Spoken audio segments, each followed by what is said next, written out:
تو نماز کے قضا ہونے کی بات چل رہی ہے کہ اگر بالفرض سوتا رہ گیا،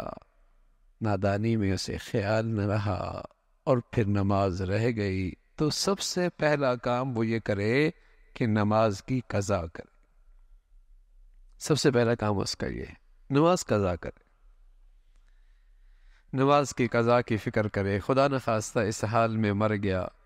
تو ایک تو نماز چھوڑنے کا گناہ، دوسرا تاخیر کرنے کا گناہ،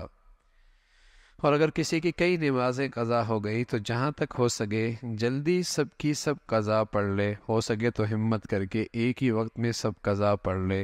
اور بہت سی نمازیں کئی مہینے یا کئی برس کی قضا ہوں تو ان کی قضا میں جہاں تک ہو سکے جلدی کرے، ایک وقت میں 2-4 نمازیں پڑھ لیا کرے۔ کوئی مجبوری اور ناچاری ہو تو ایک وقت میں ایک نماز کی قضا صحیح، یہ بہت کم درجے کی بات ہے۔ اللہ نے فضل فرمایا، کرم فرمایا، توبہ کی توفیق ہو گئی،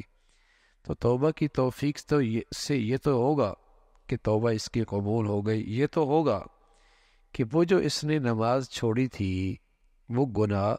ختم ہو جائے گا توبہ سے، سچی توبہ سے۔ لیکن ظاہر ہے کسی کا قرضہ ادا کرنا ہے،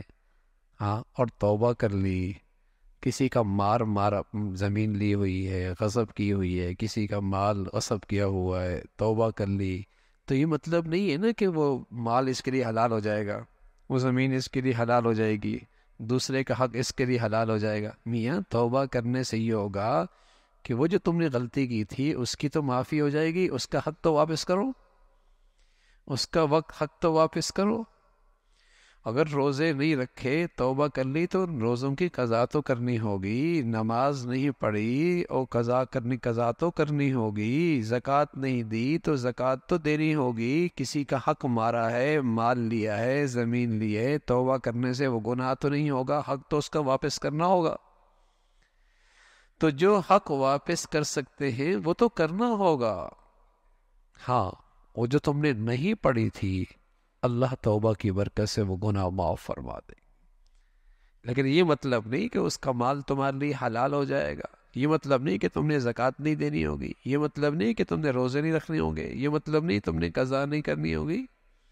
وہ تو کرنی ہوگی۔ اور جتنا جلدی ہو سکے نماز، دیکھیے نا، اب کسی حال میں معاف نہیں، کسی حال میں معاف نہیں ہے، اللہ نے اس میں سہولت کی شکل رکھ دی ہے، لیکن بن نماز کے مسلمان لگتا ہی نہیں ہے نا بھائی۔